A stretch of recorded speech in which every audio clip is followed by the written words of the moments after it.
दोस्तों, महाकुंभ में एक बड़ी दुख भरी घटना की खबर सामने आ रही है। देखिए, आप महाकुंभ जा रहे 18 लोगों की भगदड़ से जान चली गई। ये भगदड़ की घटना नई दिल्ली रेलवे स्टेशन पर हुई। कुली बोला कि 46 साल में मैंने ऐसी भीड़ रेलवे स्टेशन पर कभी नहीं देखी है। जो लोग दब गए थे वो कभी उठे ही नहीं। जी हाँ, खबर है दोस्तों की नई दिल्ली रेलवे स्टेशन पर भगदड़ मचने की घटना में 14 महिलाओं समेत 18 लोगों की जान चली गई। हालांकि सरकार ने मुआवजे का ऐलान किया है। प्रधानमंत्री नरेंद्र मोदी ने भी इस हादसे पर दुख जताया है। बताया जा रहा है कि दिल्ली रेलवे स्टेशन के 14 और 16 नंबर प्लेटफॉर्म पर भारी भीड़ थी और प्रयागराज की वो स्पेशल ट्रेन रेलवे का एक अनाउंसमेंट हुआ, उसके बाद भगदड़ से मच गई। अब इस हादसे के पीछे बड़ी वजह क्या रही? कहीं न कहीं प्रशासन की लापरवाही भी इसके पीछे बड़ी वजह रही। कुली का कहना कि 44 सालों में हमने ऐसी भीड़ कभी नहीं देखी। हमने खुद 15 शव निकाले। नई दिल्ली रेलवे स्टेशन के हादसे के प्रत्यक्षदर्शी जो कि वर्षों से इस स्टेशन पर कुली का काम कर रहे हैं, सुगन लाल मीणा ने बताया, इस हादसे की आंखों देखी घटना का जिक्र किया। ये घटना किसी को भी झकझोर कर सकती है। सुगन मीणा का कहना कि हम 43-44 सालों से इस रेलवे स्टेशन पर कुली का काम कर रहे हैं, लेकिन ऐसा मंजर हमने पहले कभी नहीं देखा। आखिर नई दिल्ली रेलवे स्टेशन पर भगदड़ क्यों और कैसे मची? प्रशासन और चश्मदीदों ने इसके पीछे की वजह भी बताई है। इधर विपक्ष से राहुल गांधी ने भी कहा कि बदइंतजामी, लापरवाही और नाकामी का नतीजा है ये। और विपक्ष ऐसा क्यों कह रहा है? इसके पीछे देखिए, ये घटना होने के बाद भी लापरवाही का ऐसा आलम देखने को मिला कि घायलों को न समय पर एम्बुलेंस मिली, न ही मदद के लिए जवान आए। अब तक नई दिल्ली रेलवे स्टेशन पर भगदड़ में मरने वालों की कुल संख्या 18 हो चुकी है। कल देर रात से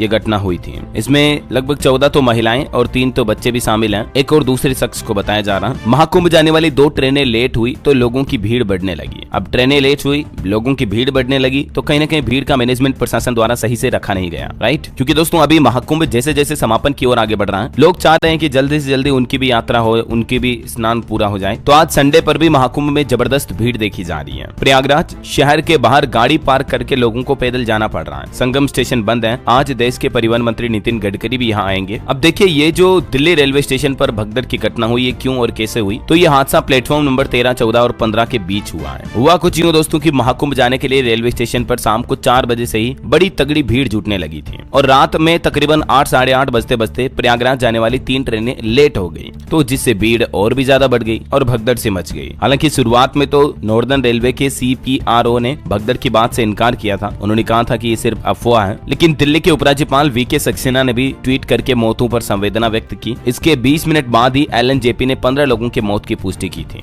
अब रेल मंत्री अश्विनी वैष्णव ने भी घटना की उच्च स्तरीय जांच के आदेश दिए हैं। अब इस घटना के पीछे, हादसे के पीछे मुख्य वजह देखिए, यह हादसा कैसे हुआ, पूरी एग्जैक्ट वजह समझिए आप। प्रयागराज स्पेशल ट्रेन, भुवनेश्वर राजधानी और स्वतंत्रता सेनानी एक्सप्रेस तीनों ही प्रयागराज जाने वाली थी। अब 2 ट्रेनें तो उड़ीसा की भुवनेश्वर राजधानी और स्वतंत्रता सेनानी लेट थी ऑलरेडी। इन तीनों ट्रेनों की भीड़ प्लेटफॉर्म नंबर 14 पर थी। तब प्रयागराज स्पेशल ट्रेन यहाँ पहुंची तो अनाउंस हुआ कि भुवनेश्वर राजधानी प्लेटफॉर्म नंबर 16 पर आ रही है। अब ये सुनते ही जितने भी लोग 14 पर मौजूद भीड़ थे वो प्लेटफॉर्म नंबर 16 की तरफ दौड़े। और जैसा कि मैंने आपको बताया, शाम 4 बजे के बाद से ही आने वाली 3 ट्रेनें ऑलरेडी लेट थी, तो 8:30, 9 बजे तक लोगों की भीड़ काफी ज्यादा हो गई थी। तो ये अनाउंसमेंट सुनते ही जैसे ही प्लेटफॉर्म नंबर 14 पर खड़े लोग 16 की तरफ दौड़े, तो एकदम से मतलब फिर वो कहते हैं ना, हुल्लड़ मच गई, भगदड़ मच गई। और इसी भगदड़ में दबने से, कुचलने से अब तक 17-18 लोगों की जान जाने की खबर है, महिलाओं और बच्चों समेत। ये वाकई में महाकुंभ की एक और सबसे बड़ी दुखद घटनाओं में से एक रही है। एक भगदड़ आपको पता होगा मेन महाकुंभ मेले में मौनी अमावस्या के दिन मची थी। हालांकि उसके बाद तो प्रशासन की अच्छी तैयारियां देखने को मिली कि माघ पूर्णिमा और दूसरे अमृत स्नानों पर भगदड़ वगैरह देखने को नहीं मिली है ना। बाकी हमारी यही प्रार्थना है, ईश्वर इन सभी मरने वालों की आत्मा को शांति दे, इनके परिवारों को हिम्मत और हौसला दे, सरकार और प्रशासन भी इनको सहायता दे। धन्यवाद दोस्तों।